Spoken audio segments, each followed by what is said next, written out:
It is an absolute pleasure to be sharing with you a recent panel discussion around licensed cultivation of cannabis, not just from South Africa, but Lesotho and the United States as well.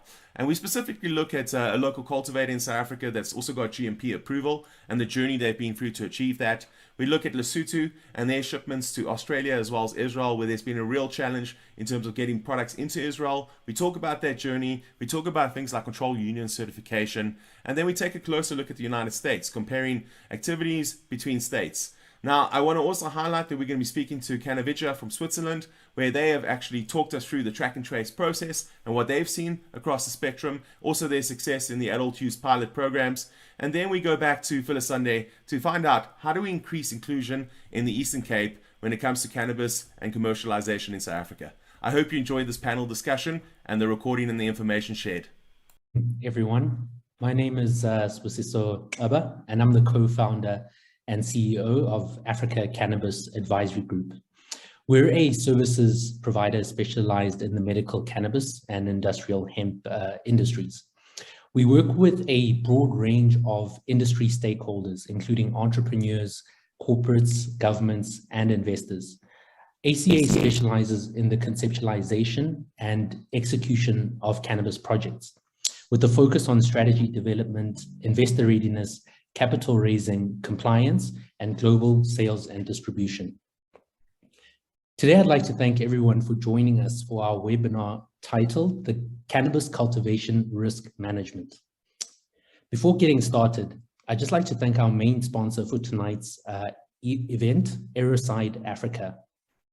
Aeroside is a leading air purification technology provider that has proven to be effective in helping combat fungal diseases in cannabis, particularly powdery mildew, which for anyone who has grown cannabis can attest to how pervasive and destructive powdery mildew can be to a cannabis crop. Aeroside was developed in the US for NASA and is also effective in ensuring clean air in processing rooms in cannabis operations.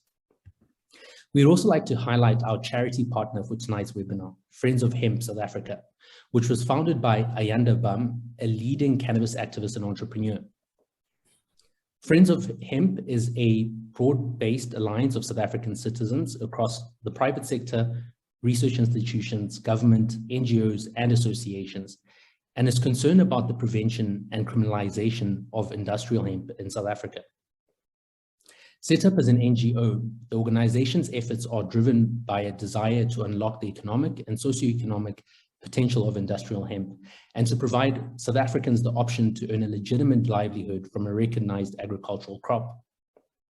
The NGO is playing a critical role in bringing to reality a thriving and inclusive cannabis economy in South Africa. We encourage a donation of as little as 100 Rand or more towards the charity, and the link will be shared in the chat as tonight's webinar proceeds. Now, it's difficult to believe how cannabis has transitioned from a controversial underworld industry that governments across the globe have spent billions to try eliminate, to today being a global concern, transforming the health and wellness of millions of individuals across the globe. Not only that, but the industrial potential of cannabis to help combat climate change and to create sustainable materials for use across a broad range of industries, including textiles, bioplastics, building materials, biocomposites, biofuels, and paper, is only just being developed. To really get a glimpse of the potential of the cannabis industry to spur economic growth, create jobs, and to improve our health and wellness, we only need to take a look in North America, in particular the US and Canada, two of the world's most advanced cannabis economies. Despite being federally illegal, the cannabis industry in the US has helped create over 425,000 jobs in just a matter of years. The US cannabis industry is estimated to be worth over $25 billion and growing at over 20% a year. Studies are showing that the use of dangerous and addictive opioids in states where cannabis is legalized in the US is on a downward trend as more patients suffering from chronic pain move towards cannabis use. Now remember, the opioid crisis in the US is responsible for the deaths of between 30 and 70,000 people a year from overdoses. It's no wonder that South Africa, alongside many African countries, is betting on cannabis to resuscitate economies across the continent. With an unemployment rate of 35% and growing, South Africa needs to urgently create the right environment for the cannabis economy to thrive, whilst ensuring that the poorest in our country have the opportunity to meaningfully participate in this new legal industry.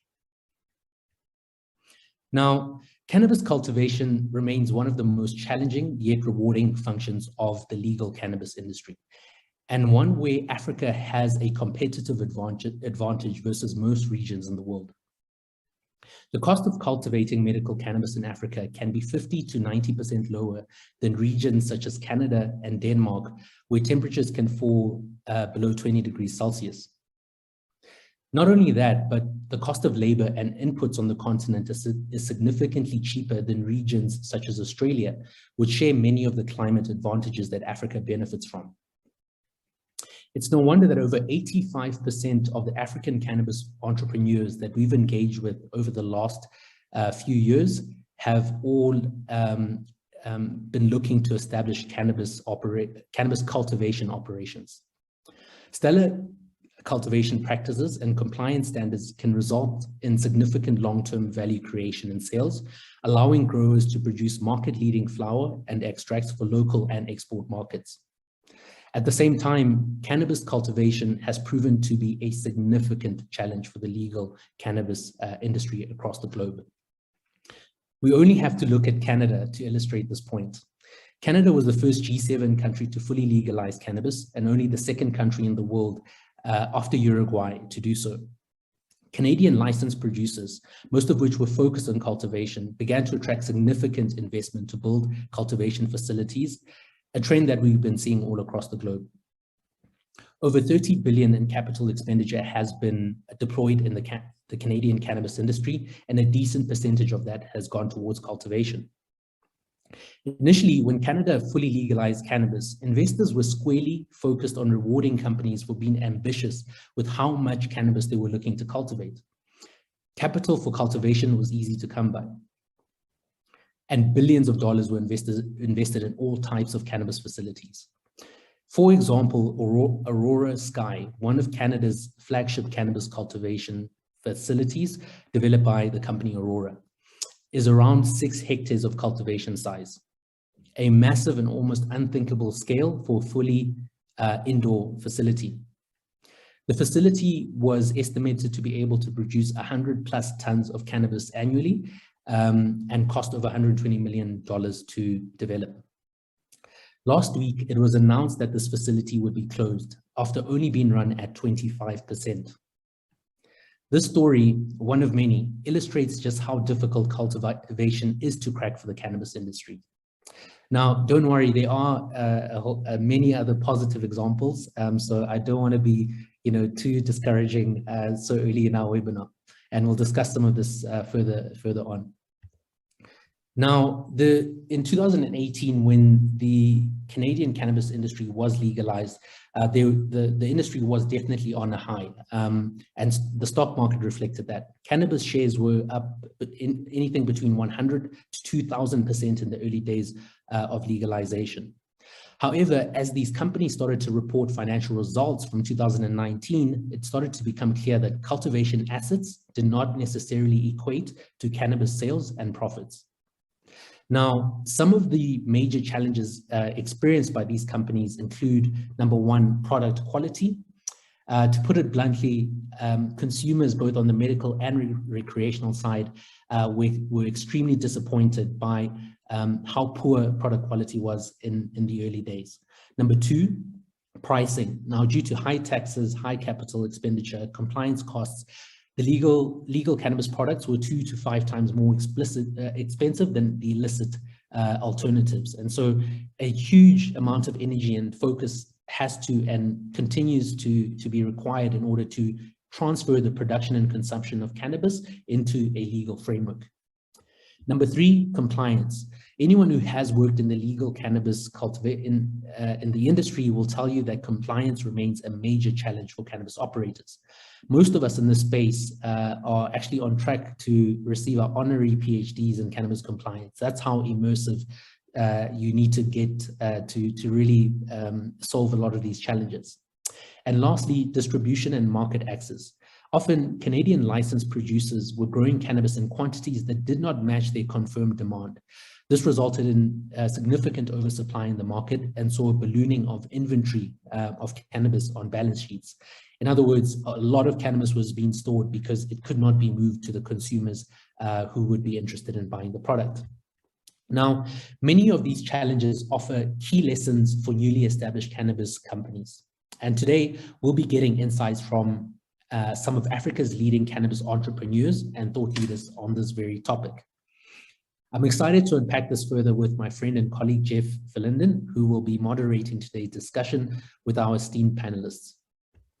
Jeff Verlinden is a sales executive at Separations, a company that has been in the South African laboratory and pharmaceutical equipment supply and support space for over 3 decades. Jeff is a biochemist and joined Separations in 2010, working in their pharmaceutical support division, and has worked with many of South Africa's leading pharmaceutical companies. Jeff has a passion for cannabis extraction, formulation, product development, and is one of the country's most respected experts in the cannabis industry. Jeff, over to you to introduce our panel.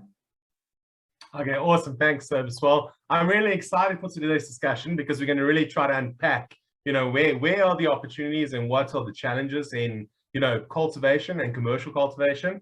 And specifically, we'll be more focused on perhaps the medical market for now, but what are the hopes and aspirations around the responsible adult use markets, which still make up about 90% of the global economy around cannabis, and will probably maintain some of that share going forward as markets open up and drug policies reform.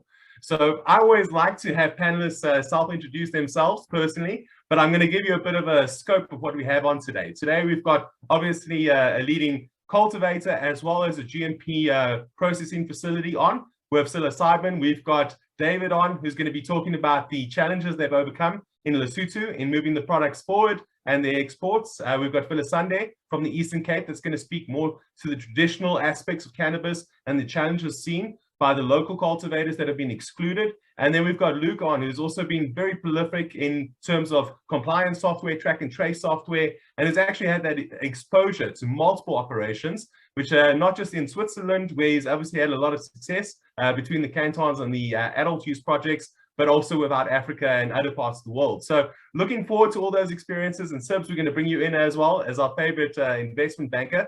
Can I ask that we may be introduced in the following order? Can I have David start us off, followed by Phyllis Sunday, then Gabriel, moving to Luke, and then Sibs, I'm going to just introduce you as someone who's had extensive experience, mostly in the UK market, to Goldman Sachs and Investec. I think everyone knows who you are as the organizer of the webinar, and we're going to jump straight into questions from that point. So David, can you kick us off with a quick introduction? How's it, everybody? I'm David Farber. I work for Hemp Africa / Prosperity Farm. We are a medical cannabis cultivation business based out in Maseru, Lesotho, or just outside of Maseru. And we have successfully shipped medical cannabis out of the African continent to the likes of Israel and Portugal, and hopefully many other continents very soon. Awesome. Phyllis Sunday.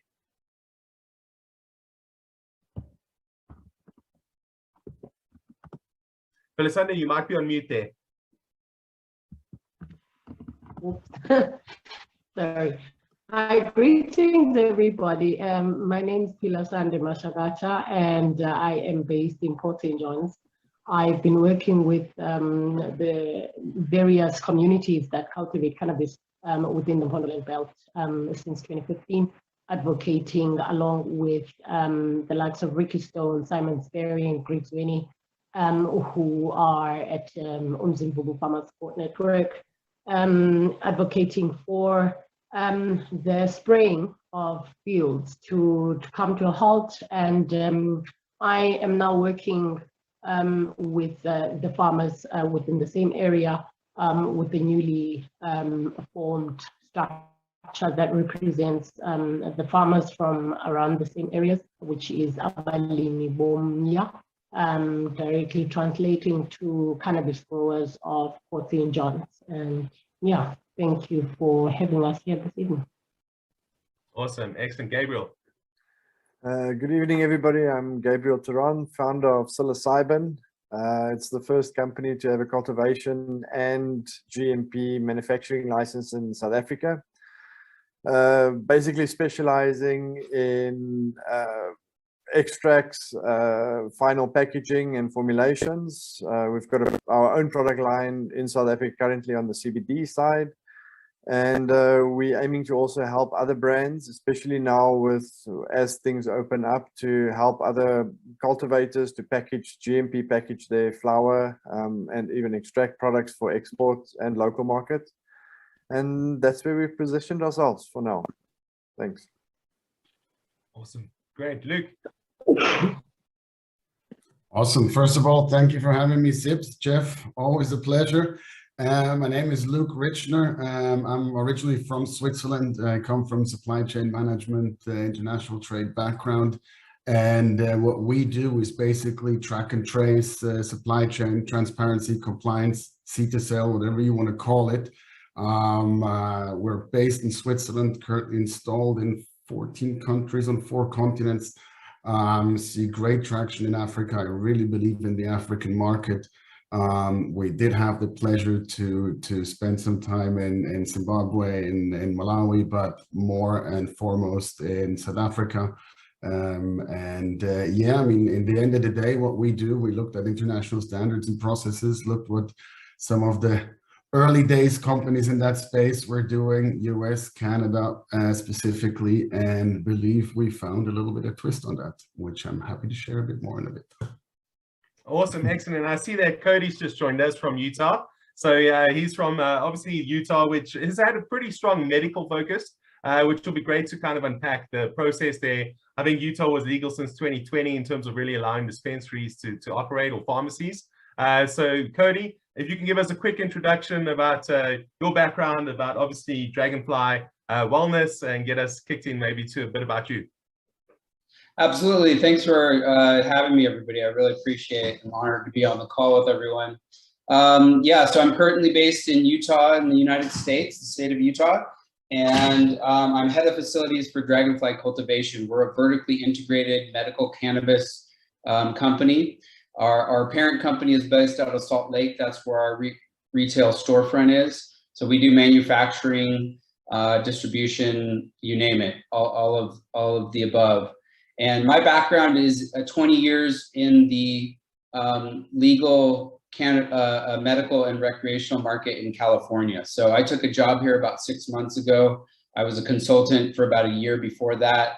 And I'm excited to be here in kind of a new marketplace for me.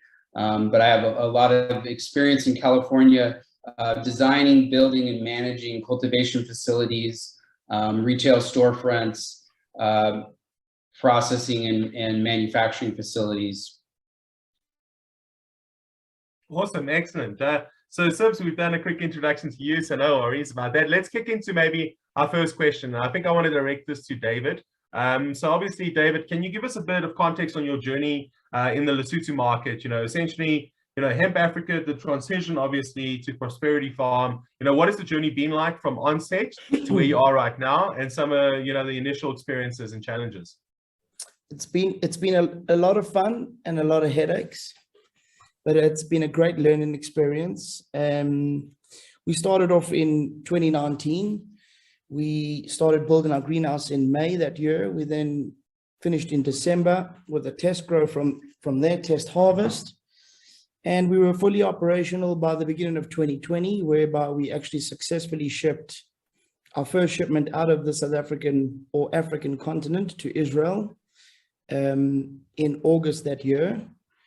We then did another shipment later on in that year. And then we've had a few hiccups since, just based on other governments' regulations. And those are the hiccups that everyone will face, obviously. But that's pretty much the short of the long in our journey. We've transitioned from Hemp Africa to Prosperity Farm because we're primarily a medical cannabis facility and not a hemp facility. And I get about 150 calls a day for hemp, which is never ideal. But we brought on some international investment who who wanted us to transition the name, not only because of, you know, the incorrect name that we had, because subsequently Hemp Africa has actually grown to have a very good brand globally, but more to represent what we're about. We're about bringing prosperity into Lesotho, uplifting the market, helping the economy there, giving major jobs to the local communities over there. So on that front, not many hiccups. And funny enough, on the cultivation side, you know, there's always going to be school fees that you pay. On the cultivation side, not so many risks, but more on the compliance of, you know, whether it's our compliance, which is not really an issue most of the time. It tends to actually always be your end user or your buyer's compliance. So you tend to get many calls a week. I've got a buyer. Okay, cool. Show me the license. Well, the license doesn't exist, or it's through here and here, or the guy wants the offtake so he can get a license in South Africa. So there's all, you know, a lot of the time the compliance is always on the other side of the spectrum. Not to say that our compliance was easy, because it certainly was not. It took a lot of hard work and dedication from us and our team, especially our CEO. You know, he had boots on the ground, and he hit the ground running, and, you know, subsequently it's paid off. We thank God are successful, and always hiccups, but yeah, that's pretty much where we're at the moment. 2022 seems to be an amazing year ahead for us, luckily and thankfully. So very exciting times to come. But as I say, there's always going to be hiccups, as you guys all know in the industry yourselves. But you live and you learn, I suppose. All right, awesome, David. Appreciate that. Phyllis Sunday, I'm going to maybe ask you to step in here as well. I mean, you represent local interests from, let's just call it, you know, stakeholder farmers in the region in the Eastern Cape. You know, it's been challenging to get the interplay correct between government. I mean, in South Africa right now, there is no commercial access in terms of trade of cannabis besides medical cannabis for export or through distribution locally through what's called the Section 21 access to a medicinal product. So it is somewhat limited in terms of inclusion, despite the historic history of traditional medicine and the cultural uses of cannabis.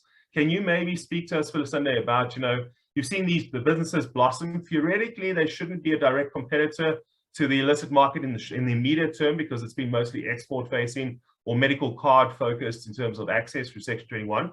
However, that never tends to really be the reality. There's always some degree of, you know, some loose operators in the market, and you might see some high quality indoor that slips through the market. Tell me what your experience has been in the Eastern Cape with local farmers coming to you for support in terms of access into this market. Yeah, that's a big issue for us, finally actually entering into the market.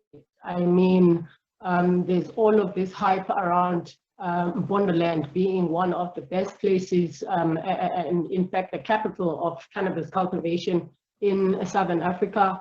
And we haven't taken off. We haven't moved from the 2018 privacy ruling. Nothing has changed for us. Even that didn't really speak to us. So for every action that seems to be a progress in the side of government or industry in general, we are constantly left behind, because every policy that there is right now just doesn't work for us.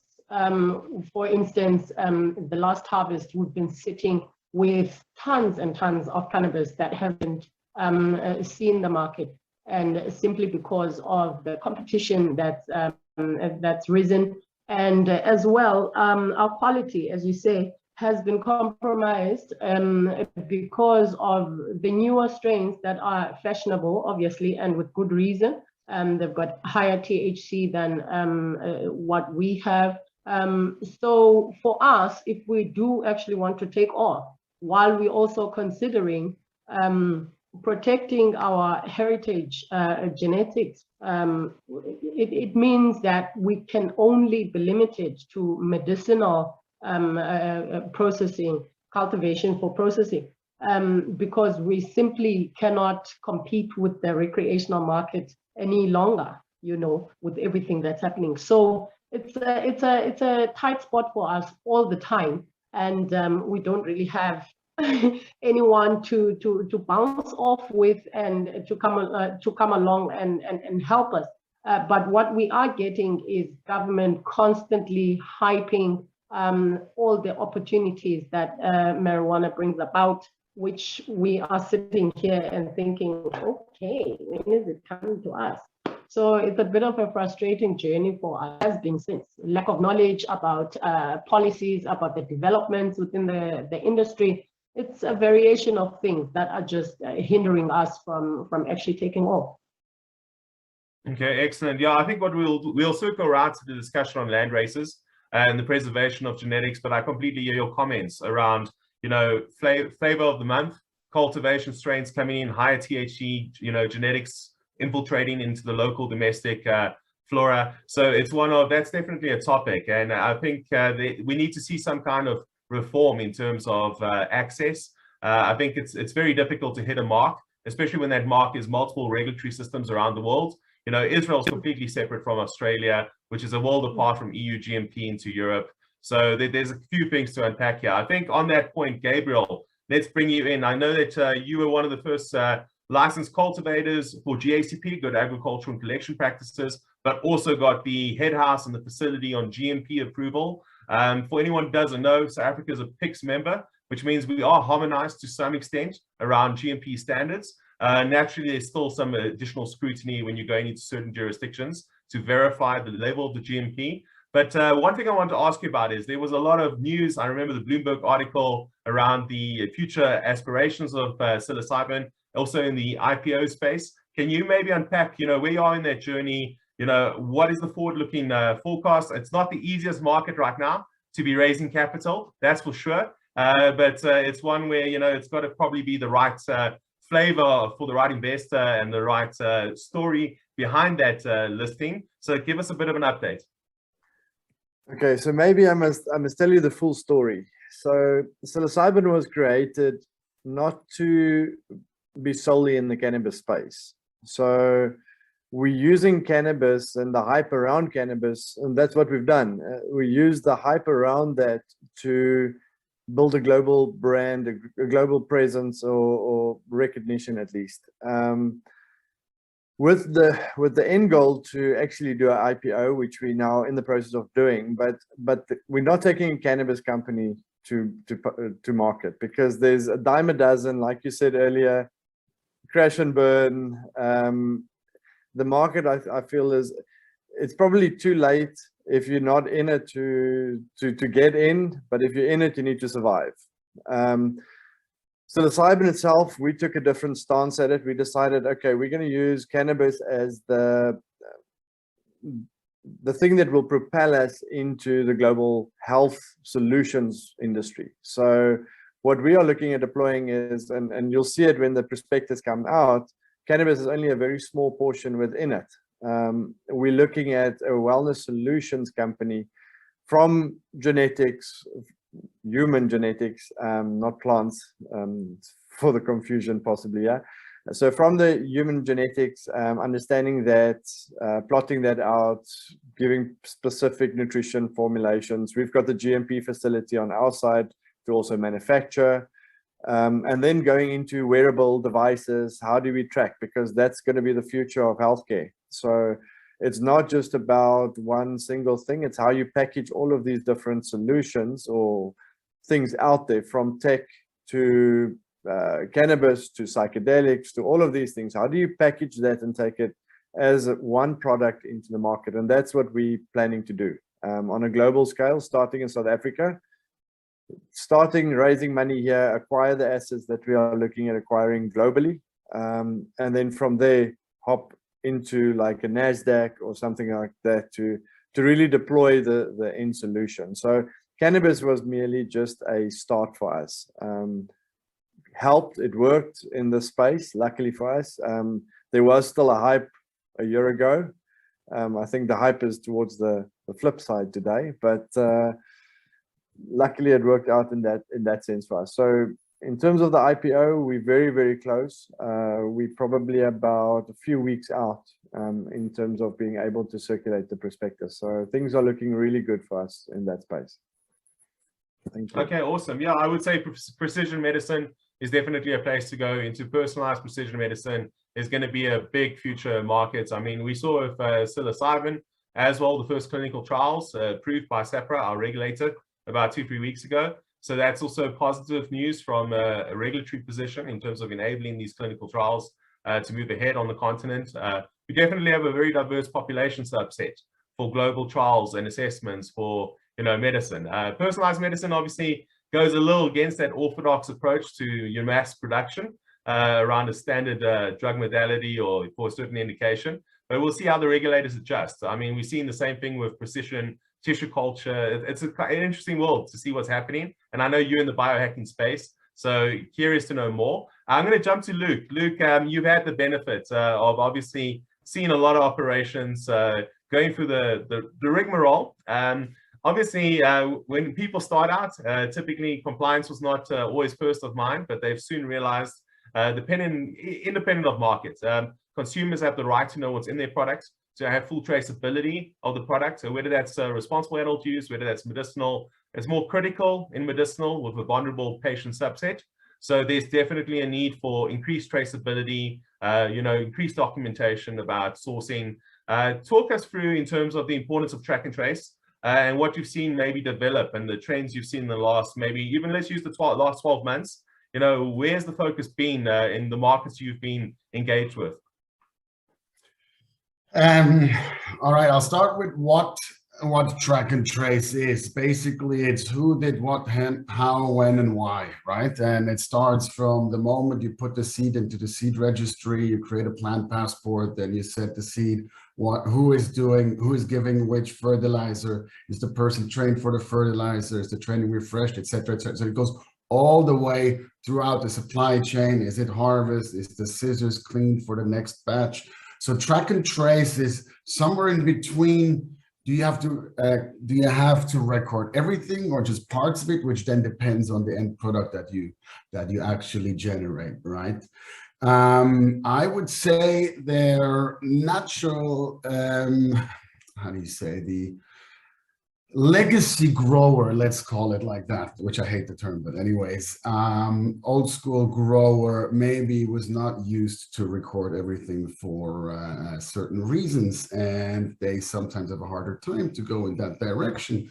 And what we've seen over the last 12 months was they really hang on to that. They realize the benefit of it. They realize that it keeps everybody off their backs. It keeps also their own systems or their own processes more efficient. So we've seen a big shift and basically wherever we're installed from originally like, what do these guys want from us? Like, is this guy here to show my boss what I'm doing? Or is this guy here to show the investor or the government? Or what do they want from us? To actually like, oh my God, can we also trace this? Can we log in? Can we actually make sure we know who is when in which room?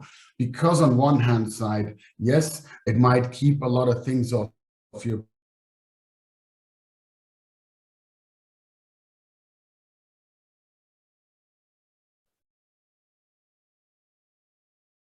shifted with, let's say, a large overproduction in the cultivation side, it also gives you a competitive edge, right? Compliance, traceability, and documentation is one of those things that actually allows you then to share that with your end consumer, to share that with your buyer, to share that with whoever you have to share that along the line. And I think that shift from like, what do you guys want from me, to can we even track more, to, oh my God, we track more. It doesn't just make me understand my processes better, become more efficient internally, but it also allows me to share with my buyer, potential buyer, and bind them, right? There's that beauty in keeping a steady product. Now, one thing is, of course, medical, you got to keep a steady product. You have to have your active ingredients and yada, yada, yada, all the parameters.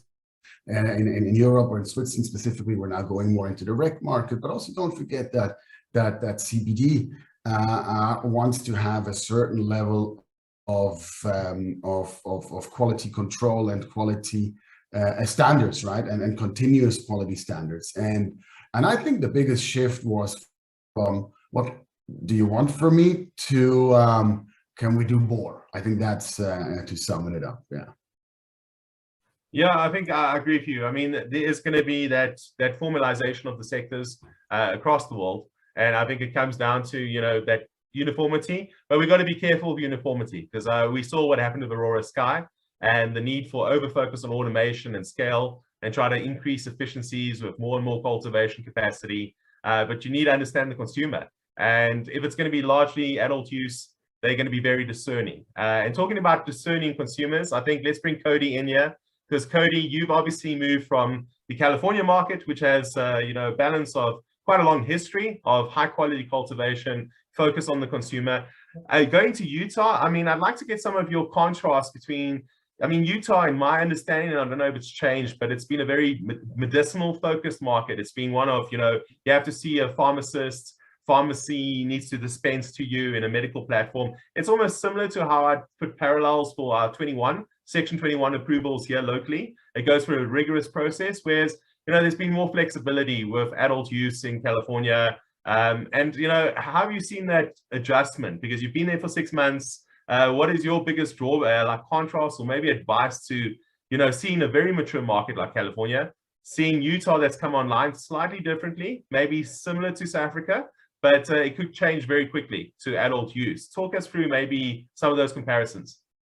Yeah, absolutely. So I'm really excited to be here in a strictly medical state again, because I kind of grew up with the California cannabis marketplace evolving just due to my age and where I was at in my career with it. I came out of the traditional market, as we call it there. And anybody that's been involved as long as I have did also. And so California, I was involved on the medical side of things for a long time, and that was great. It's just a great thing to be involved with. It's a very grassroots kind of community-based where it came from. And then it turned into a no-holds-barred, very competitive, low-margin, super aggressive recreational market. And a lot of big brands coming in, a lot of billboards, and you name it. It just kind of went nuts. And the bottom, frankly, dropped out of it. There wasn't enough regulation from the state level to keep the licenses at a reasonable level, and it got a little too cutthroat, and all the mom and pops went away, and most of the medical aspect just went on the sidelines, if that, or disappeared altogether. And so much of what's going on in the United States is due to politics, local politics, state politics. California is a Democratic state, very, very liberal. Utah is a Republican state, very, very conservative. And so the only cannabis that's available here is strictly medical. And they keep it very tight. There's very few operators. To put it in perspective, I was last operating in California in a very small town called Palm Springs. It's a tourist town in Southern California area. And I don't know the population off the top of my head, but it's a small town, and there's 20 dispensaries and 100 cultivation facilities, something like that. In the state of Utah, we're one of only, I believe, 12 license holders in the entire state. So that's great to be kind of a big fish in a small pond, and the fact that the government entities had the whereabouts or the wherewithal to not give out too many licenses. And really keep a kind of tighter grip on who's operating, how tightly they're operating, and what kind of operations they're running. Awesome, thanks. I appreciate that. I mean, this is a question that has been raised for a few years now. Is there a need, or should there be a need to cap licensing? It's a difficult point. Technically, the regulator here's position is if you're compliant, you shouldn't be allowed to participate in the space. At the same time, I think a lot of people have rushed in and starting to now realize the deficiencies in business development and partnerships in terms of supply. It's going to be challenging if you haven't mapped out those networks internationally. And on that point, Sibs, maybe you can give us a few pointers here in terms of, how's African cultivators across maybe Zimbabwe, Lesotho, South Africa, how they're stacking up in the global competition. Should we be focusing on the global competition, or should we focus on domestic? I don't want to lay you too many points here, but maybe talk us through the African experience with cultivation And yeah, we'll maybe pick up advice on that in the next question. I said you need to unmute there. Cool. Sure. Thanks so much for that question, Jeff. So, look, I think there's obviously a lot of countries that are looking to legalize cannabis and sort of take advantage of this opportunity and this massive sort of shift in societies across the globe. However, I do think that Africa as well as South America, do sit in quite a unique space when it comes to the global cannabis industry from a product cost perspective. As mentioned, African cultivators and inputs and labor and so forth is considerably lower than different parts of the world. Now, granted, a lot of the developed economies that have legalized cannabis and have got access to millions of dollars, if not billions of dollars, to build their industries and have had that lead in terms of time, there's definitely an embedded advantage there. However, as the industry begins to mature, I think countries and geographies will begin to sort of double down on what they're strong at. So as mentioned, there's many cannabis cultivation facilities that are closing down in countries like Canada, where the cost of production is too high. So the onus is on on us to attract the right investment, get the right partners, bring in sort of indigenous and traditional knowledge and strains, etc., and be able to package that and export that to the world, if you will. But at the same time, also open up domestic economies, because sub-Saharan Africa has got over 1 billion people, and when you look at the medical conditions that cannabis can address, we have millions of people that can benefit significantly from cannabis as a medicine. So I think South Africa is quite unique in that respect, because South Africa is looking to fully legalize cannabis, including adult use, and open it up to the population. A lot of other African countries are a lot more conservative, so they've legalized for export only in most cases. But I do think that South Africa will trigger a domino effect in terms of sort of acceptance of cannabis into the rest of the continent. And so from our perspective, it's an interesting one, because I think conventional knowledge will tell you that if you're late to the party, you've kind of missed the boat and so forth. But I think cannabis is quite complicated in the way that it is manifesting itself in a legal framework. And some of the early players will be some of the biggest losers, and some of the late players will be some of the most successful companies, just because of the ability to learn from the school fees that other companies have paid for the industry. So I am quite optimistic about the African cannabis industry. However, it will be the devil will be the detail in terms of legislation, regulation, sort of leveraging inherent competitive advantages that we have, and then integrating intelligently into a global supply chain.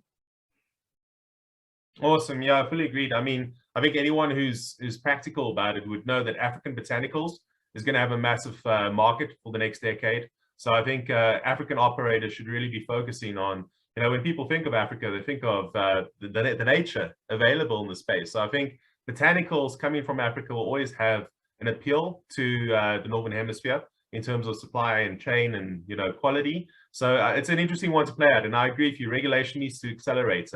If I see another African country that's only approving cannabis for cultivation for export only, I'll grind my teeth out, because it's really, we need to enable access to our local markets. It's ridiculous to believe that we are going to produce a world-class EU GMP competitive product from the bat in a local market that doesn't allow for any product development and improvements. It's almost ridiculous. So hopefully we'll see that. And on that point, let's go back to you, David.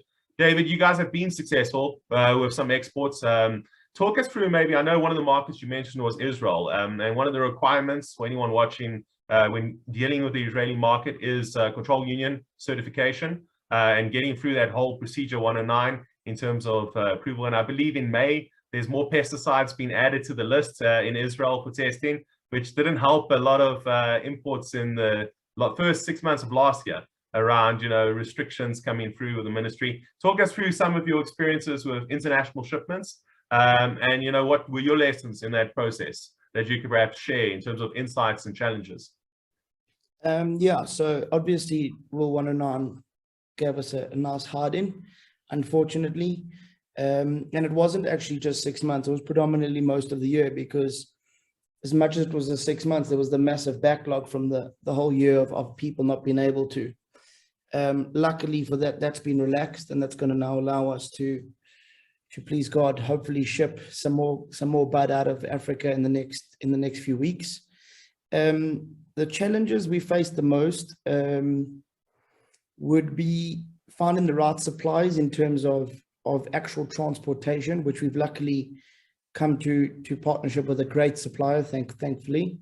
You're mentioning Control Union there, obviously, very, very helpful in the whole process, obviously.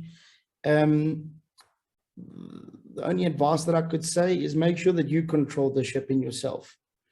We've learned our lesson, unfortunately, and we take pride in making sure that we get our product the way it left our farm, to arrive at our customer's door in the same quality, the same, spec and whatnot. So I think the biggest challenge there would be finding the right supplier in terms of the export. I know there's a few companies coming on live now in the South African market. Actually, I think from an overseas originated businesses that are going to help with the logistics of cannabis globally. But that to us was, the biggest challenge, I believe, that, and then together with the compliance of your documents, aligning your documents with your customers' documents is always going to be a challenge.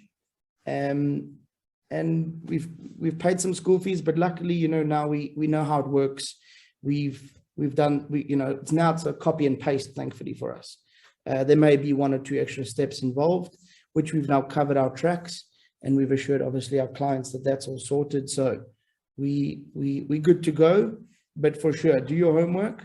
Make sure you know what you're doing before you send a gram out of your facility, because you can get nicely punished. No, 100%, and make sure you structure those payment terms as well. So that's always helpful. So I agree with that point. Phyllis Sunday, I want to maybe bring you in here in terms of, I know we have theoretically we should have the private club ruling by the Hayes Club on the 6th of June. It's been postponed multiple times in the country in terms of the access for private clubs. If there was a positive ruling in terms of, let's say private clubs were allowed and there was context and structure set forward, similar maybe to the clubs in the Spanish Catalonian region, do you see that as a potential opportunity for the farmers in the Eastern Cape to maybe say, okay, well, look, we're not going through these formal medical license structures. We're not going to do the whole GSP, GMP aspect of it. Maybe private clubs could be an economic driver for tourism, for access locally. Do you see that as a potential spin-off that might be more inclusive in the Eastern Cape? Is that possible within your network? Yeah, thank you for that. Most certainly, there are great opportunities down this side. I mean, ranging from, as you mentioned, to tag along with tourism sector and other aspects. I mean, the Eastern Cape is vast, the Bonderland region is vast, and the more options there are for us to trade and to interact and to, be present in the industry, the better. And I think, especially referring to clubs, is a great opportunity for this, because there's so much more that can be enjoyed. And just because we have these land races that we're so touchy about, people have kind of like welcomed the various new strains, even more so. Actually, they have taken over the land race strains, which is a bit worrying. So I think if we were to look at private clubs and what they had to offer, also keeping in mind that we are dealing with land race, which is not particularly seen as the best for recreational use. So there's a wide range of strains floating about, and people are acquiring different sets of knowledge and skills for cultivation, for bettering their product. And people are keen on getting onto the industry. You know, we want to interact, we want to showcase what we have. So I think, yeah, there's a great big opportunities for such modalities in the area. No, awesome, excellent. Well, let's hope that government does some reform. If not, the courts will probably reach a decision if they don't postpone any more around private purposes, extension into clubs. And let's see, maybe we even end up in something drastic like Thailand, which will on the 9th of June also give out 1 million plants to registered users. I question the genetic quality of that stock input, considering obviously the commercial extracts in the region cannot exceed 0.2% THC, which again is that whole arbitrary hemp number. So I think let's get into this one, Gabriel. I mean, you went to the effort of setting up an indoor facility, going for GMP, trying to make sure that GMP is of the highest standard. You know, we're talking today ultimately about risk to cultivation aspects. What were some of the benefits that maybe drove you towards looking at indoor? In terms of also, you know, cultivation is not the only way to focus when it comes to exports. There's also derivatization of products, tertiary oils, extracts, formulations. Often formulations have a bit of proprietary protection that's maybe a little more easily built into something like a drug dossier. Talk to us about the decision around indoor as well as maybe extraction services. Perfect. So yeah, let me start from the beginning. I think for the guys that got into this market early days, they had no other option but to go to the illicit market to go find a grower. And then based on the grower's advice, you would then enter into your cultivation operation. And I think that's for a lot of guys how they got into this market. So we followed the same route as most of those guys, and we were guided in terms of the indoor. And I'm on the one side, I'm quite happy that we went indoor, purely because you can control everything, especially focused like we are on the medicinal side of things. You want to be able to control your genetics, your climate.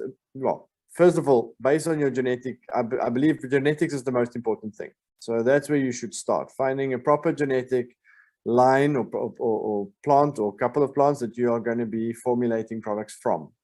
Then making sure that you can get it stable. And one of the reasons, or one of the only ways to get it stable is to offer a stable climate.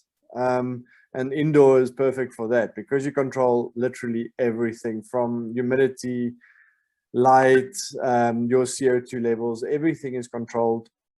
We've added in a couple of extra things to ensure that we don't get mold and anything airborne. So we've added, even in our cultivation side, we've got primary, secondary, and HEPA filtered air, for example.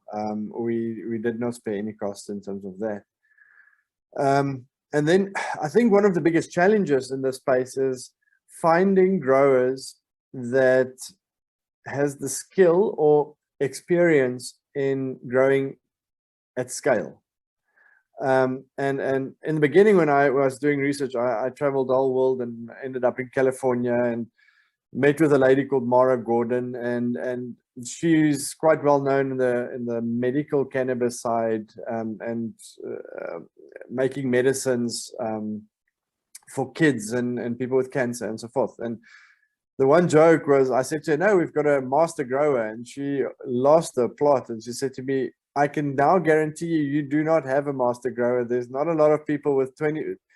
She said, we consider a master grower with 25 years experience, growing at scale, not in a garage. And I can tell you now, there might be a handful, if a handful, in South Africa. Also, just because of our market size wasn't that big in terms of the illicit market size. So yes, we had a lot of growers, but small scale growers. As you said, there's no chance you have a master grower, but so we found out. But I believe, and I think I speak for everybody that's in this space. And when in 2018, when I was in the States, I think they were struggling with the same thing, was labs. So one thing is growing consistently, having all your checks and balances on your side. When you send it out to a lab, you rely on the the report that comes back from them. And based on that, you make decisions on your side in terms of how to change things and all of that. The problem that we face, and I think any of these markets face the same thing, is having a reliable, consistent lab where you can send your results to, and you know your result that comes back is going to be consistent in terms of the standards that they use, and what you get back is, because I mean that ultimately is the ultimate test at the end of the day, is what did I produce and how do I test it. Now if you can't rely on your lab, what do you do? And I'll give a stupid example. I won't name the lab, but our first harvest we grew, and our growers like, this is going to be kick ass, and we send that into the lab to get a result back of 28% CBC, no THC. So we send a message back to them and said to them, guys, I don't think that your result was correct. Can you please recheck? They came back a few days later and said, yeah, sorry. It came in at 26% THC. We had a little mistake on our side. That's not really comforting because how do you now know? And the problem is I sat with other cultivators and they showed me two reports, one where they sent it to one lab, one where they sent it to the other lab, and they said to me, we actually took the same bud, we split it, and we sent it to two labs. One came in at 14% THC, other one at 28% THC. A 2% variant I can handle, a 14% variant. So I think that's the biggest challenge. So yes, one thing is control your environment, do all of those things right, but you need to have a credible place where you can make sure that your results are properly tested. And unfortunately, you're forced to go to third party. So you can do in-house testing, but ultimately when you want to export, and they're going to look at a third party, and finding that third party that's reliable, I think is one of the biggest challenges. So yeah, I think that has been the challenges in the space, but definitely from a medicinal side, I would say indoor. Having said that, the problem that we are all going to face is the more licenses that gets issued, it's going to be a race to the bottom in terms of price on flower. So the only way, if there's anybody listening wanting to get into the space, the only way, if you want to be a grower, a farmer in this space, you need to create a brand around your unique genetic line that you have. And it needs to be a brand that people want. So at the end of the day, when everybody is selling flower and it's getting extracted and all of that, you want to have that one brand where people are willing to pay a premium for your brand, your genetic line. In that case, I think, yes, there's merit in growing. But if you're just going to be growing at bulk in an indoor is not going to work. Your costs are too high, you can't compete. So if you're doing indoor and you want to be competitive recreationally and medicinal, you need to have that something that makes you unique, that you can be a brand on your own. You do not want to be in the space where you are going to sell your flower or your genetics to someone that's going to extract it into something else for their brand. Then I don't think there's longevity in that regard. It's too expensive for indoor. Okay. That's my 2 cents. Yeah, Gabriel, I appreciate your point on testing there. I mean, I fully agree. Like, first things you should do, I mean, we as a market need to get proficiency testing established between labs, sending the same sample, having it regulated. You need to make sure those labs are ISO 17025 so that the methods and the precision and linearity is accredited. Those are the kind of things we need to see in this space. We see it in other pharmaceuticals. We see it in the food industry. So it's completely possible, if we're doing it for our wine industry, to send it to accredited labs for testing. So we should see the same here. And like you said, you don't want to be beholden to something, especially that's exported, and then that lab gets a completely different result and it puts you on the back burner. Your last thing and that's why you send samples to everyone who's watching, because it needs to pass the sample, because that can be destroyed. But if you're sending a bulk shipment and that gets destroyed at port, you also have to pay for the destruction, which is not something you ever want to hear in terms of that process. Cody, I'm going to bring you in before I go back to Luke here. In terms of the testing labs, and I think this is something you can speak to quite well. Do you even see that maybe in Utah, I'm not sure if you're allowed to send samples out of state for testing. Maybe the testing labs have hit proficiency in the region. I do think there would be enough experience for labs to really be quite proficient. I imagine California, depending on the regulatory environment, labs are also incentivized to give you the best possible result, which is something you've got to always monitor as a regulatory agency. So proficiency testing is so important. But what was your experience? Were the labs pretty much off standard? And also I've noticed that a lot of your products also come with associated COAs that obviously go through a list, aflatoxins, pesticides, it goes through heavy metals, some microbials as well. Maybe talk us through the lab side on your end and your experiences. Yeah, as somebody that comes from the traditional market, I welcome the regulation and specifically lab testing with open arms in California for sure, because there's a lot of scary inputs that make it into cannabis there. The lab market in California did get kind of sold out in that like tests were being bought and sold, and it all became about potency.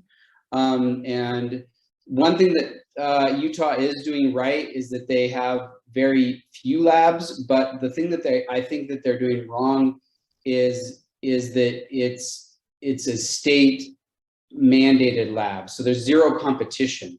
So we run in-house analytics, and I would absolutely recommend any large-scale cultivator going into any marketplace to do in-house analytics just as a side-by-side.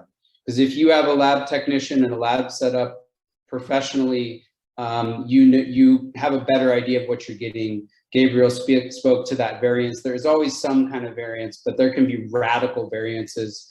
So we have this state mandated lab that we use here, and that's great. And we do trust them to a certain extent, but we always run side by sides with our in-house analytics. And I can't say enough about that. No, awesome. Excellent. Good advice. I mean, if you're in the extraction world, how can you know what you're doing successfully if you're not testing and monitoring that? And I think also for in-process control, you've got to monitor your in-process control development. So you wait till the end of every harvest or the end of every batch to actually get your results. And that's not a great way to make iterative improvements in the facility. And we're in a globally competitive business. So analytics is a form of improvement if you apply it correctly. Luke, I want to jump to you because you've obviously, I imagine a lot of your initial activities were focused on medicinal traceability, the introduction of all the standards and how to develop SOPs around traceability. But since obviously your success with the Canton project around adult use in the Swiss market, have you seen some different requirements around traceability that I don't think there's maybe a need for it to be modified downward, but at the same time, I don't want to presume, at the end of the day, maybe they want a more simplistic, there is that botanical aspect, organic aspect to some of the cultivation. Maybe talk about it, some of the learning experiences with this trial project for adult use in Switzerland. With great pleasure. Yeah. In the end of the day, I mean, it all depends again on what I mentioned in the beginning, right? What's your end product? What is be it your buyer? What is your consumer? What is your regulator expecting from you? What needs to be tested? What are your processes? What are the regulations for that? And therefore also what kind of standards you have to adhere to, right? And what was very refreshing to see with the Swiss recreational project was they went, it has to be organic, soil bound, cultivated in Switzerland. Swiss organic, meaning you don't have any fertilizers specific yet for that crop, because there's no crop, there's nothing in the database yet, right? Also, they went full GACP, so they took that part from the medical, and they took some part from organic cultivation per se, but then down the line in the supply chain, they stuck to consumer goods and more in line with the tobacco consumer traceability of your end product. So they kind of they did a mix, right? I mean, GACP in the end, you say that's the beginning of GMP, but again, that's a philosophical question. It's not. I know, Jeff. It's not a philosophical question. Where does GACP end and where does GMP starts? It depends on your end product again. So what is really important, and what I always kind of keep preaching is like, everybody does this run for GMP, and how many people will sell a GMP product in the end of the day? How many people have a LOI that they somehow got from fell from a tree? Now they're running after that LOI that they know nothing will ever happen with. They're getting investors to put tons of money, sorry, I caught myself there, to put a lot of money into certain parts of your production, and then lose completely out on down the line in your supply chain, right? And that is always really, you know, look what you want to produce in the end, and then go from that point backwards. And for all you people that do CBD out there that are not making an API, stick to GAP, good agricultural practices. It's enough, depending again where you send it to, right? And as you mentioned before, Israel is now control union. So there is no, I mean, there's no black or white or one or the other in this whole game, and we see it at the Swiss recreational project, which was like, what do we do, right? I mean, we have those different standards out there. What do we go with? We got to keep the farm lobby happy. So we go organic. Organic means it has to be sold out. It cannot be indoor. It has to be in a greenhouse, maximum, if not outdoor, maximum 20% of THC, which means you should test it throughout your supply, throughout your production cycle. So it really, it's an exciting time. And I think it's a very exciting time for what we're doing in general, because you have to be flexible, right? It's not one or the other. It's not now this is what is now and then it goes there. It really depends. And for all cultivators or people going into the space or then also to manufacturing, really analyze where do you want to go with this? Because we've heard it multiple times here, right? I mean, just roughly 80+% of flower in Canada is laying around. It's not because they produce at too high costs. They just basically produce a flower that cannot be sent to Europe. And what other market is there? So there is no there, and that's the beauty of it, right? And that's the beauty of, there will always be chances for new businesses and new people coming into the industry by being wary of where they're going with it. And I know I've derailed there a little bit, but really figure out who's your customer, get close with them, make great agreements, get testing in between, get your COAs done on a proper manner that are linked to where you want to go, etc., etc., etc. So there is that. That's the beauty of compliance, right? Now that's the international market. But I think what you guys talked about earlier, the South African or generally subcontinental African market is also very, very exciting. And I'm excited to see that balance between the traditional medicine market and the other side of the consumer goods. So it's, yeah, I know I completely derailed there, but it's exciting. No, awesome. No, it's exciting. Good points there. It makes me think of an article. We talked about this, Sibs, as well, about, a lot of people promote, the German imports. But if you look at what's been dispensed, it looks like half of the product that's moved into Germany is actually officially being dispensed, which creates a completely different picture in terms of, wow, is the market absorption actually there? Where is it actually being held? And also makes me think of stability, data around cannabis products. That's going to be, I think at the end of the day, we're going to be looking more and more at label claims, stability, product recall. I think those are the conditions that are going to define this next generation of cannabis products, is how close to label are we, and is it stable enough for product consumption to withhold. And I want to ask Sibs, and maybe I'm going to open the same question up to everyone, because I think we're approaching towards the end of the webinar here, and we want to grab a few questions from the comments as well. But I'd like to go around and get everyone's input here around, if you're looking at, let's not make it a 10-year forecast, because that's an impossible peg. Let's talk 2 years. We've seen radical changes in the last 2 years in terms of global acceptance, improvement in drug policy. We've seen cannabis move in different directions, from novel foods in the UK region. We're going to see a diversification of products, a pharmaceutical formulation, novel foods, general wellness, and responsible adult use increasingly. That obviously the responsible adult use market impacts the uptake and absorption of the medicinal markets, but there's benefits and drawbacks to each. Maybe can you guys give a bit of a spread, how you see in your jurisdictions, in your regions, or globally, in your view, how do you see the cannabis market developing over the next, let's just call it 24-month horizon? We don't want to speculate on US federal regulation. I mean, Cody's welcome to. You know, if the DA were to reclassify to a Schedule 2 or 3, I mean, it would create complete chaos in the market. Dispensaries, I do not think, are set up to be in an FDA model with, you know, let's just call it more compliance sourcing in terms of really having the full traceability. Talk us through your visions. Sibs, let's start with you. So I'm putting you on the spot, and I'm giving everyone else a minute to think about it. Yeah, in a 2-3 minute overview, how do we see cannabis developing in the next 2 years? Sure. So I think in terms of Africa, South Africa is going to sort of have a disproportionate amount of activity, simply because the South African government is very, very intentional in terms of wanting to use cannabis as a catalyst for economic growth, rural development, sustainable industrialization, and so forth.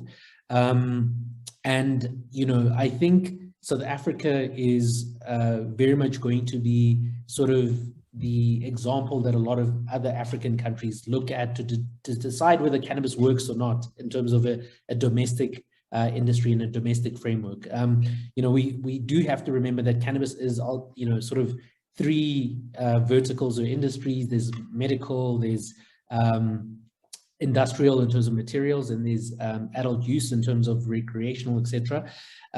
So South Africa kind of opening up all three and sort of working its way through a domestic economy and so forth will be in many ways what will be the catalyst or the deterrent for other African countries, which is why I think it's quite an important step in that process. I do also think that the South African cannabis industry will benefit immensely from the expertise that we have around agriculture, around healthcare and pharmaceuticals. And there is, in the perfect world, I think somewhat of a convergence in terms of talent and people with skills shifting into cannabis from these legacy industries to help propel the industry and provide an extra level of sort of ability to execute and credibility. And I think in an even better world, that is also driven and incorporating rural and traditional farmers who are actually at the heart of this developmental plan and process. But I think the one thing I always caution is that there's probably as much of a likelihood that this industry struggles and actually ultimately, you know, doesn't succeed in the way that we sort of know that it can, in the event that government doesn't really sort of set up the right frameworks for the industry to succeed. So that component of risk, you know, makes things quite challenging. But despite that, well, there will, I believe, still be a lot of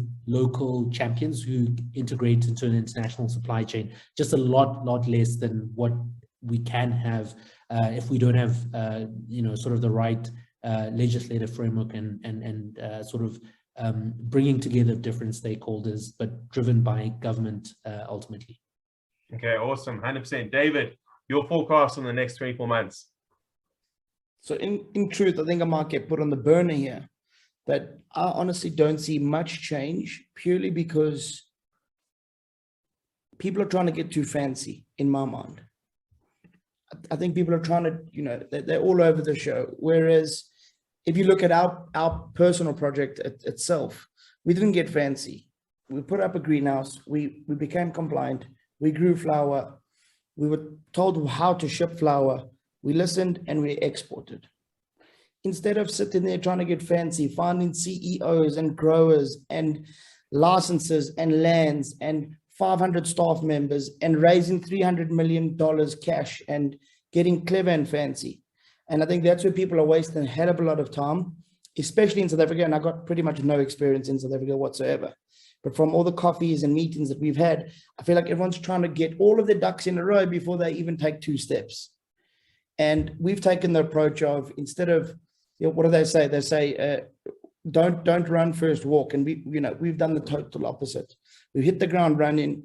We got our project off the ground, and, you know, That just goes to show we've got proof in the pudding. So my vision is, truthfully, I don't see much change unless people catch a wake up, do the bare minimum, get a facility that's off the ground and start shipping out cannabis. I mean, hopefully I'm wrong, and maybe I'll get put on the Bernie, and maybe the people in the questions will probably shout at me, but that's my genuine opinion. I really believe that people need to just keep things simple, considering how complex this industry is. And don't get me wrong, we've paid a lot of school fees on trying to get fancy in very certain areas. But what we've learned is that what we've done works because we've kept it simple. We haven't gotten fancy. We found the right clients. We've got the right suppliers, and we've shipped cannabis. That's the truth.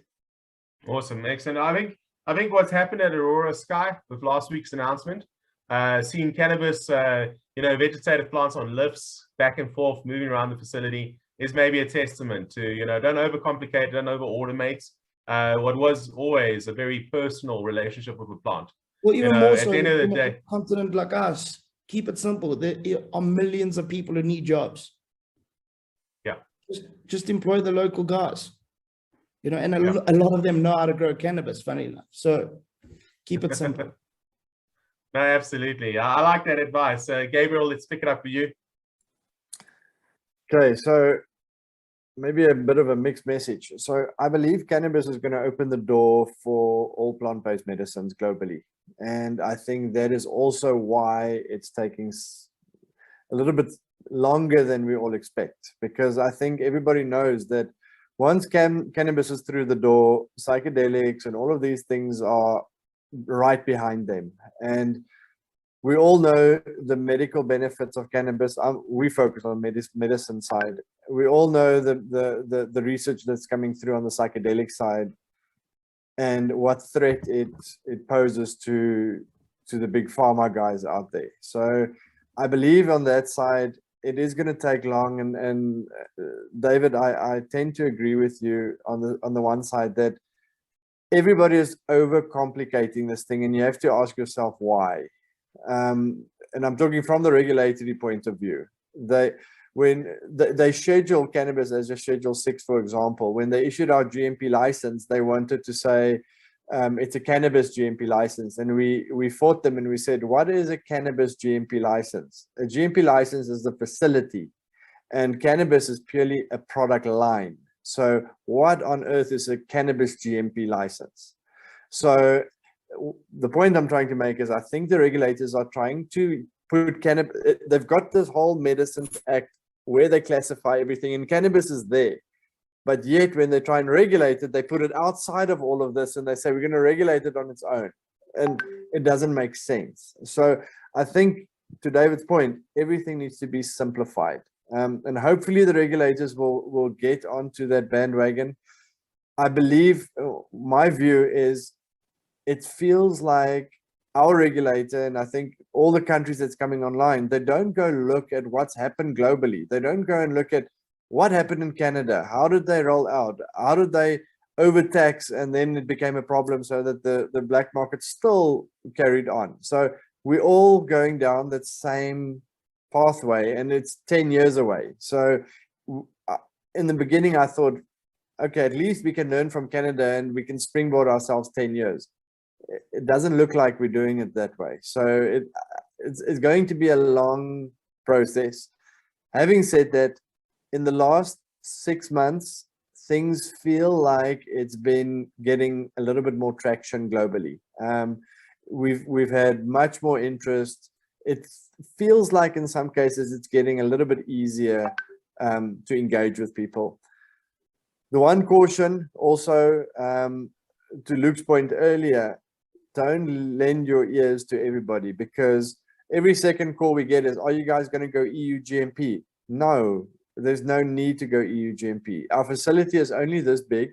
The market that we can service is bigger than our facility. So we don't have to be EU GMP. So be careful, decide pick your lane and stick to your lane. I think that's the message.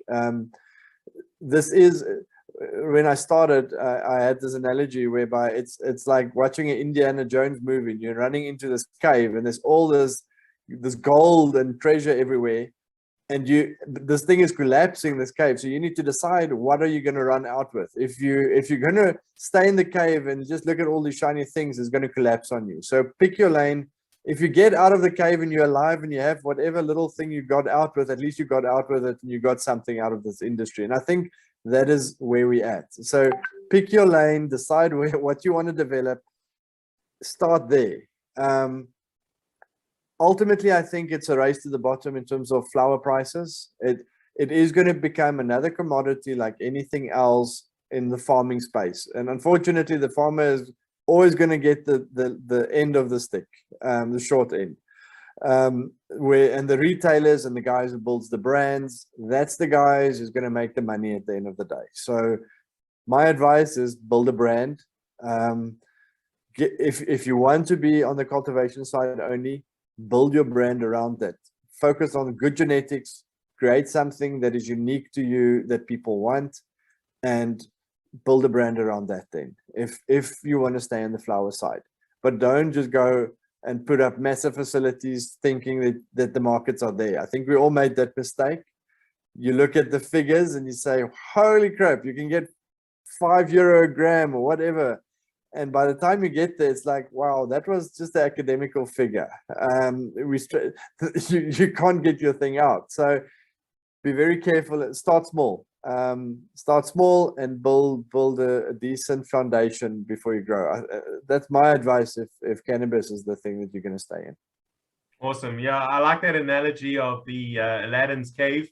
You know, like you got to move quickly, and you got to know what to grab and when to grab it, and try to, you know, map that out before you get into the cave, so you know where you're going before the roof starts collapsing. Because in many regards, I think a lot of cultivators can relate to you in that point, because it's there was a lot of rushing, and there's still so many people rushing into the space, and it's like, get educated first. And I mean, this is what these webinars are for. Phyllis, Sunday, your forecast, and then I'm going to jump to Luke and then Cody, because Cody, I saw there was 1 or 2 questions as well about our sponsor Aeroside, about your experience with the brand. So Phyllis, Sunday, talk us through your experience or forecast for the next 24 months. I'm with David on this one, in not seeing much of a change anytime soon. And the reason for this, I mean, we've just had the bill come back. It's been amended, and it gives you a clear picture of where legislation is going. It's stalling. It's going to take forever before there's any proper guidance. So for me, looking into various other options, what people could do in the meantime while we wait for all of this to happen, because we are edgy. We want to start doing stuff, and we bound. If we say, okay, well, we want to use our biomass to process it for whatever, then everyone's going to ask, okay, so where's the flower? What you doing with the flower? So it's a bit of a catch-22. We feel really stuck. But in terms of the clubs, the private clubs and other modalities, I would actually like to hear from everybody else where they think there are possibilities for our situation, you know.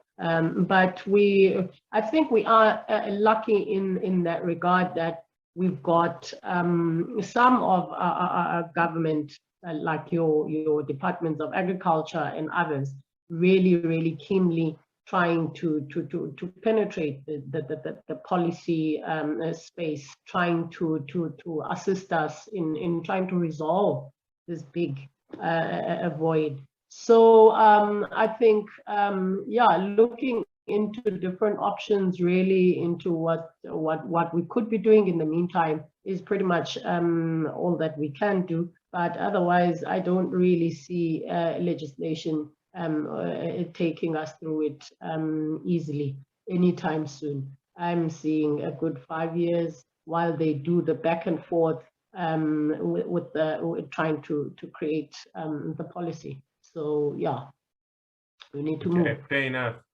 Yeah, I think the private club ruling is going to be important for some form of domestic access and commercialization. So let's hope it's not postponed for the 4th or 5th time. in the courts. Let's hope that it finally sees its day in court to reach an outcome and hopefully set some standards for increased access. Let's jump to our international guests. Luke, your forecast, and then we're going to go to Cody. And then Cody, I'm going to ask you, there's been 1 or 2 aeroside questions, so I'm going to ask you about that as well to close out. Kick us off, Luke. Well, I'm going to stick to Switzerland for this one. And we actually have now planted, or one of our customers and partners has planted the first seed of legal recreational cannabis in about 3 to 4 months. That will go over the counter. So we will have the first actual legal recreational cannabis that is part of a pilot project, a study. It is a study. It is not legalized yet. So don't get this the wrong way.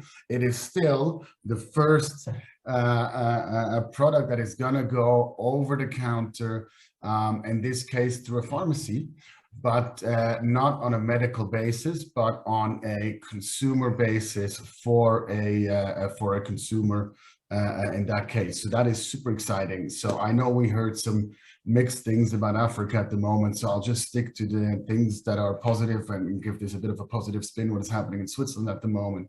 We do also have a change in law in about a month from now in the medical cannabis field, where we do not need 3 entities anymore to sign off, but the whole dispensing will get a lot easier.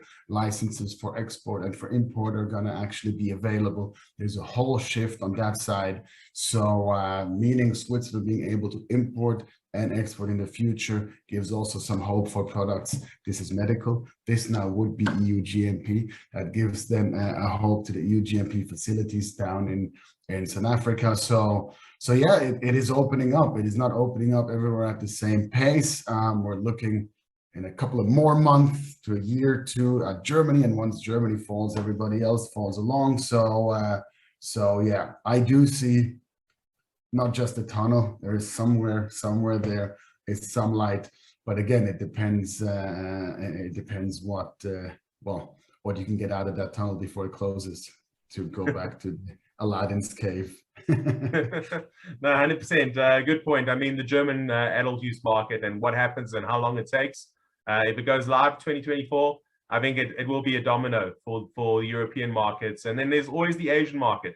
It's going to be the last one probably to topple, but it is by historic use quite a big market between those 2+ billion people. So we'll all probably be hopefully set up and have executed. And I think they might have just learned all the lessons from us in their journey. So it might be less of an Aladdin's cave for China when they decide to commercialize. But Cody, you've probably seen it the most amongst all the different markets in the States. What is your view on, you've seen the most mature market. Talk us through it. Right. So we saw a huge expansion in California with these large brands coming in. And what we're seeing now, which for me is really exciting, is kind of a contraction in that large brand market and a move from the consumer towards a more craft brand or a boutique brand. And that's kind of the spot that I've always tried to position myself in, where it's quality and consistency before quantity. It's not unlike what we've seen in the beer and wine market, craft beer, high-end wine, things like that. So I hope that trend continues, and that's where we're positioning ourselves from kind of a flower and edible standpoint. On a medicinal side, we're seeing a lot more pharmaceutical-based products hitting the market. We have a pharmaceutical wing of our kind of parent company, and we're developing tablets and things like that are more typical for that type of market.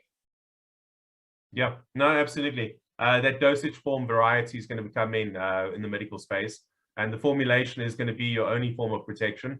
So I do see that there's going to be those SKUs, and those SKUs are always interesting.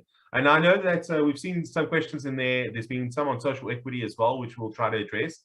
But I want to just get in this discussion around, you talked about quality, focusing on quality first and foremost. You've also been a user of our sponsor today, Aeroside. How has that technology impacted your cultivation practices? I mean, talk us through some of the benefits maybe of the technology. Well, honestly, it was a real game changer for me, coming out of the traditional market and then scaling up, which again, what Gabriel said, that is absolutely the hardest thing to do. And the people that did that realized they needed to go commercial with their approach, with their equipment and their design and their installation. And one of the biggest problems for an indoor cultivator is that the atmospheric conditions and parameters that cannabis really thrives in, which is fairly high humidity and fairly high heat, is also a petri dish, the perfect petri dish for mold, mildew, microcontaminants, things like that. And so it became very obvious that if we wanted to protect our large scale, high value crops, we had to find some, commercial application things just like the Aeroside provides. And there's a lot of products like that on the market. But Aeroside is the one that I found to be the best kind of plug and play at a very reasonable price. And it's to the point now where I simply will not design or build or operate a facility without something like this, because it's so instrumental into protecting the quality, not only for our bottom line, but for our consumer, our medical patients.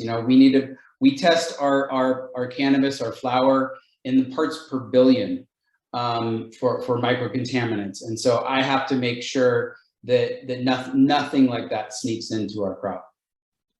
Okay, awesome, great. Yeah, I mean, that's a very fair point. I mean, at the end of the day, air is probably, besides water, besides your, what you put into that facility in terms of substrate, depending if it's hydroponic or not, is the most prolific use of space. So controlling the space that your air occupies is a good rationale for any pharmaceutical facility, and definitely for quality of any botanical. So guys, there's quite a lot of questions. I know we're running out of time there. Sebs, I don't know if you've got one or two you want to pull from the chat. The only one I can see here right now is as well, there's been a lot of comments about inclusion and social equity. I mean, we saw New York potentially propose, distribution being more inclusive as well in terms of prior sentencing around cannabis crimes. I think the biggest thing is how to hack the inclusion principle in South Africa. We've seen too much individual capital driving around the licensed cultivation. The one thing that I can hope to see maybe with government is that when it's a pharmacy model or it becomes an adult use dispensary model, that perhaps we have more inclusion at the retail level, if it's allowed, and that those cultivators that then tie into that value chain, maybe they're licensed, maybe they're co-ops, they go through an aggregated testing facility or extractor. But I know, Sips, if you've got a comment on inclusion here that you'd like to maybe address, and then we can maybe have you close us out for the webinar. And some few last words. And thank you to all the panelists. It's been an exceptional wealth of information. It's really one where I think we could go on for hours discussing this. And I think there are definitely people who'd want to hear these comments and points, because you all speak from massive experience. And I think that's the thing you can't hack in this industry, is people with real experience and the real war stories to trade about how this industry works and operates. To you, Sibs. I just need to unmute there. Cool.